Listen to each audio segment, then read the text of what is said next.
고산역 옥상. 인규는 현서에게 너나 나나 그 여자 만나서 인생 더럽게 꼬인다며 그 인간이 돈만 가지고 오면 너랑 나랑 고산바닥 뜨는 거라며 현서에게 새로 시작하자 한다. 현서는 싫다고 하고 인규는 본인이 달라졌다며 너 고생 안 시킨다고 한다. 현서는 인규에게 우리한테 무슨 희망이 있냐며 우리 앞에 로또가 떨어져도 희망이 없고 너랑 있으면 내 인생은 언제나 엉망일 거라며 이제 그만하자고 한다. 현서는 인규에게서 벗어난다. 인규는 그런 현서를 여러 번 부르고 울고 있다. 바람이 날아가는 목도리가 보여진다. 현서는 계단을 내려오고 그때 선우에게 전화가 걸려온다. 전화를 받으려고 하지만 누군가 현서를 쫓는다. 현서는 계단 밑에 숨지만 들키게 된다. 그 뒤로 고산역에 사람이 떨어져서 죽는다. 과연 떨어진 사람은 누구일까? 그 시각 선우는 119 사이렌 소리를 듣고 누군가 떨어진 곳으로 온다. 피 묻은 본인의 목도리를 보고 현서가 아닐까 확인하려고 하지만 이때 갑자기 나타난 윤기가 선우의 행동을 말리고 떨어진 사람은 남자라고 하며 선우를 데려간다. 옥상에 떨어진 사람은 박인규다. 집으로 온 태호는 괴로워한다. 태호의 와이셔츠에는 피가 묻어있다. 새벽 1시가 되었는데 집에 오지 않고 있는 태호를 기다리던 다경. 태호가 온 소리를 듣고 1층으로 내려가는데 태호는 목에 긁힌 상처를 확인하고 있다. 다경이 다쳤는지 물으니 태호는 뭐가 묻었다고 하고 다경을 피해 2층으로 올라간다. 태호의 목에 상처가 생겼고 태호의 손에 반지가 없어진 것을 확인한다. 어젯밤 고산역에서 사람이 떨어져 죽었다면서 지역 소식을 전하는 준영.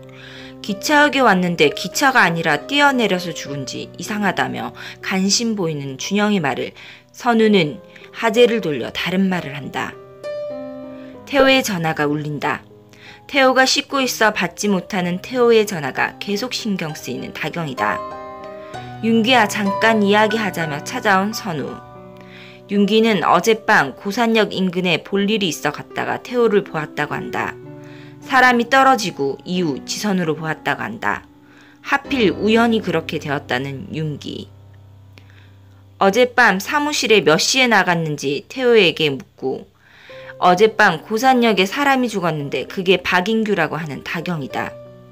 태호는 다경에게, 지선우는 윤기에게 그 사람이 박윤기인지 어떻게 아느냐 묻는다. 윤기는 주거 침입도 하고 선우가 문제 있었던 사람이 죽었는데 그 자리에서 선우가 있으면 안 될 것 같아 그랬다고 한다. 선우에게 전화가 걸려온다. 그 전화는 현서의 전화. 현서는 선우에게 미안하다며 내가 다 망쳤다며 인규 일은 내가 그런 거 아니다. 태호가 갑자기 나타나 인규가 어디 있는지 물어서 무서워서 알려줬다면서 인규를 그렇게 한 건 이태호라고 한다. 설명숙은 선우에게 끝까지 버텼어야 한다며 지금 결국 너에게 남는 게 뭐가 있냐고 한다. 선우는 명숙에게 지금 나보고 이혼하지 말았어야 하느냐 하니 설명숙은 부원장 자리 이야기하는 거라며 윤기가 부원장 자리를 마다했다 한다. 선우는 설명숙에게 그럼 원장에게 부원장 자리 말해보라고 한다. 예림에게 걸려온 전화. 예림은 자신의 집에 경찰이 찾아와 지난번 신고한 침입자가 박인규가 맞는지 확인했다 한다. 그리고 목도리를 보여줬는데 예림이 선우의 목도리라고 했다며 자신이 실수한 거 아닌지 선우에게 말한다. 경찰이 병원에 찾아왔다. 경찰은 목도리가 지선우 것이 맞는지 확인하고 민현선은 언제 받는지를 물어보고 조만간 참고인 조사가 있을 거라고 선우에게 말한다. 병원에 경찰이 다녀간다며 원장은 선우가 번번이 시끄럽게 그런다며 싫은 내색을 한다. 설명숙은 원장에게 찾아가 부원장 자리 이야기를 꺼내고 원장은 설명숙에게 미혼이며 아이도 없는 사람이 무슨 욕심이 이렇게 많냐며 핀잔을 준다. 원장은 여자들이 꼭 골치라며 여자를 비하하는 발언을 한다. 원장을 만나고 온 설명숙은 선우에게 찾아가 너나 나나 이 병원에 있기는 글렀다고 한다. PC방에서 몰래 고산역 사건과 고산역 사건 사인을 찾아보는 현서. 타설 가능성 배제할 수 없다는 글귀에 계속 신경을 쓴다. 여우에 가자는 효정, 다경 가지 않겠다 하는데 효정은 고산역 사건에 대한 숨은 이야기가 있다며 다경에게 가자고 한다. 지난밤 태호의 행동이 신경 쓰이는 다경. 태호가 벗어놓은 옷을 도우미가 세탁하려 하자 본인이 하겠다며 빨래를 가져간다. 태호가 벗어놓은 와이셔츠에서 피가 묻은 걸 발견하고 주머니에서 고산역 주차권을 발견한다. 남편이 선우를 스토킹한다는 그 말, 집 앞에 서성이던 박인규, 그 모든 것들이 다경의 머릿속에 스쳐 지나간다. 사무실을 나서는 태호, 이를 감시하는 한 실장이다. 준영이네 반 친구들은 준영이 눈치를 보며 쑥덕거린다. 혜강은 준영에게 너네 엄마에게 경찰이 찾아갔다는데 고산역에서 죽은 사람이 준영이 엄마 애인이 맞냐며 묻는다. 가을은 혜강에게 잘 모르는데 아는 척하는 건 엄청 무식한 거라며 준영이 편을 들어준다. 친구들은 둘이 사귀는 거 맞네라며 준영과 노을에 대해 쑥덕거린다. 노을을 좋아하는 혜강은 화가 났다. 효정은 여우회에 다경과 함께 왔다. 지선우 선생과 죽은 남자 사이가 뭐냐고 묻는다. 지선우에 대해 흉흉한 소문을 퍼뜨리는 여우의 멤버들에게 설명수과 예림은 지선우 편을 들어준다. 최 회장 아내는 차도철 아내에게 정치하는 사람은 항상 입조심을 해야 한다며 입을 함부로 놀리지 말라며 주의를 주고 차도철 아내는 여우회니까 말하는 거라고 한다. 설명숙은 계속 지선우를 까내리는 공지철 아내에게 반격하고 둘은 대립한다. 예림은 본인 이혼한다면서 왜 이혼하는지 물어보면 답변해 줄 거니 상상력도 보태지 말라며 난 빠져줄 테니 내 얘기 편하게 하라며 자리를 뜬다. 최 회장 아내는 여우의 모임도 이제 끝이겠구나 하고 설명숙은 저도 물어볼 게 있어서 그런다며 예림을 따라 나선다.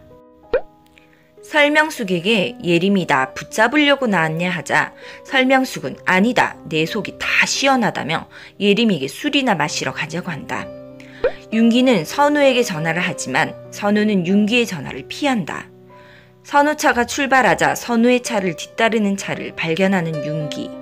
그 차는 차 실장 차다. 선우를 미행하는 차를 가로막는 윤기. 차 실장에게 여회장과 같이 있는 걸 봤다면서 왜 지선우를 미행하냐며 고산역 사건이 혹시 여회장이랑 관계되는 일이냐며 흥미있어 한다. 현서에게 간 선우.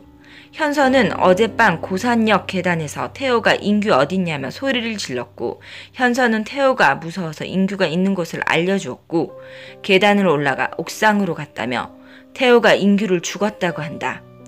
선우는 현서의 그 말을 사람들이 믿겠냐며 하고 현서는 돈도 없고 백도 없는 내 말을 안 믿어줄 걸 알아서 그래서 이렇게 숨은 거라고 한다. 선우는 이태우 뒤에 여병규 회장이 있다며 현서에게 함부로 나서지 말라고 한다. 이에 현서는 지난밤 실랑이에서 태호가 흘린 반지를 선우에게 건넨다. 현서가 믿을 사람은 지선우뿐이라 하고 선우는 현서에게 연락할 때까지 남들 눈에 띄지 않게 잘 있으라고 한다. 태우는 준영을 데려다주며 집 앞에서 지선우를 만난다. 태우는 선우에게 어젯밤 고산역에 있는 것을 본인이 봤다고 하고 선우는 태우에게 하다 날 살인자로 뭐냐고 한다. 이에 태우는 넌 준영이 엄마라고 한다. 선우는 난 준영이 엄마고 넌 준영이 아빠이니 사실대로 말하라고 한다. 태호가 옥상으로 가는 걸 본 사람이 있다. 선우가 말하니 태호는 난 아니라면서 본인이 갔을 때에는 이미 떨어져 있었다며 너랑 민현서가 짜고 그러는 거 아니냐 한다. 난 아니라는 선우에게 그럼 민현서가 그런 거다라는 태호. 선우는 그 불쌍한 사람 살인자로 뭐냐면서 준영이를 위해 뭐가 옳은지 잘 판단하라 한다. 예린과 술을 마시고 같이 온 설명숙은 태호에게 너 나 부원장 시켜준다더니 어떻게 된 거냐며 따지고 태호는 그 자리를 뜬다. 예림은 선우에게 우리 2차 할 건데 같이 하겠냐며 묻고 셋은 예린네 집에 모인다. 예림은 여우에 나온 기념으로 우리 한잔했다 하고 이혼서류는 작성했고 내일은 법원을 간다며 이제 한 달만 지나면 끝이라고 한다. 예림에게 괜찮냐 선우가 묻자 예림은 난 괜찮다 하다 눈물을 흘린다. 서류 한 장으로 이렇게 쉽게 끝날 걸 이게 뭐라고 아둥바둥 버텼는지 모르겠다며 결혼이라는 게 부부라는 게 고작 이런 거였냐고 한다. 선우는 생각보다 정리하는 게 힘들다며 예림에게 마음 단단히 먹으라고 충고한다. 설명숙은 지선우에게 조심하라며 고산역 사건 너가 범인이라는 소리가 있다고 한다. 설명숙은 선우에게 진짜 너가 죽였더라도 딱 잡아떼라고 한다. 준영은 선우에게 고산역에서 죽은 사람이 엄마가 아는 사람이냐고 경찰이 찾아왔었느냐 묻고 선우는 준영에게 엄마 한자였다고 한다. 엄마는 아니잖아라고 묻는 준영에게 아니라며 기막혀 하는 표정을 짓는 선우. 준영은 그런데 왜 사람들이 엄마한테 그러냐 묻고 선우는 너네 반에도 남들 말하는 거 좋아하는 친구들 없냐 하니 준영은 까이는 애들은 다 이유가 있다 한다. 준영은 왜 내가 이러고 살아야 하냐며 엄마 아빠가 잘못했다며 말하는 선우의 손을 뿌리치고 준영은 방으로 들어가 버린다. 다경은 여병규와 골프를 치러 왔다. 이서방과 별일 없는지 묻는 여병규. 다경은 아빠가 그런 거 물어볼 때마다 숙제검사 받는 것 같다고 한다. 병규는 아닌 것 같으면 돌아오라며 제니와 다경이를 아빠가 끝까지 책임지겠다고 한다. 다경은 태호 씨가 아빠 기대에 못 미친다는 걸 알고 있다며 그래도 믿어달라고 한다. 재혁은 술 마시고 예린과 살던 집으로 왔다. 대리기사에게 주소를 잘못 말해줬다고 한다. 당신이 끓여준 해장국이 먹고 싶다는 재혁에게 물이나 마시라는 예림. 출근 안 하느냐 예림이 물으니 출근 전 선우에게 들러서 해줄 말이 있다고 한다. 재혁과 예림은 선우를 찾아간다. 재혁은 동기 중 타 지역 경찰이 있는데 묘하게 돌아가는 상황이라며 사방에 CCTV가 있는 고산역에 그날 CCTV만 없다고 하며 프로그램 오류로 12시부터 12시간 자료만 없다며 경찰에서도 누군가 손을 탔을 것 같아 보여 자살로 결론은 못 짓는다고 선우에게 말한다. 차 실장은 여병규에게 복사본은 없다 하며 고산역 CCTV 원본을 건넨다. 여병규는 차 실장에게 자네와 내가 무덤까지 가지고 갈 일이고 이 일은 다경이가 모르게 하라 한다. 차 실장은 병규에게 다경 씨를 위해서 이렇게 덮는 게 최선일까 묻고 병규는 자네 말이 꼭 틀린 건 아니라며 그건 CCTV를 보고 판단하겠다고 한다. 여병규는 윤기에게 전화를 건다.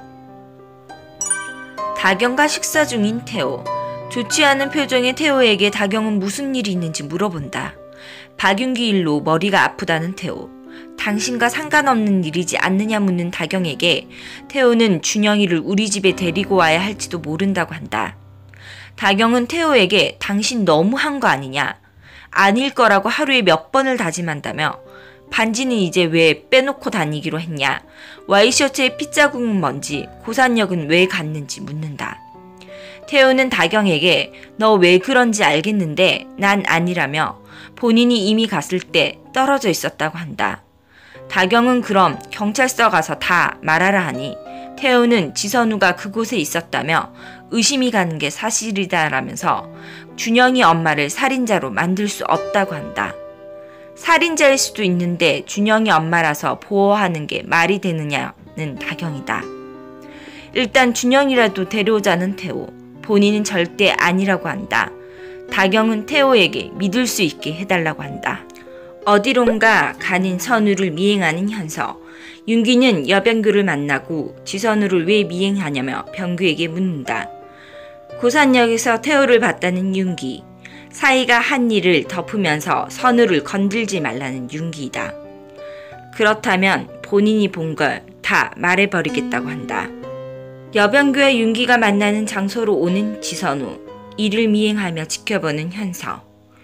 지선우가 여병규 회장을 만나는 걸 본 현서는 놀래며 당황해한다. 나를 살인범으로 몰고 싶었냐며 정황이랑 따지면 이태우가 더 맞지 않냐며 하필 그때 왜 CCTV가 없었느냐 병규에게 묻는다. 선우는 다음날 고선약 CCTV를 보면 CCTV를 누가 가져갔는지 알겠다 한다. 그런 선우에게 여병규는 원하는 거 무엇이냐 묻는다.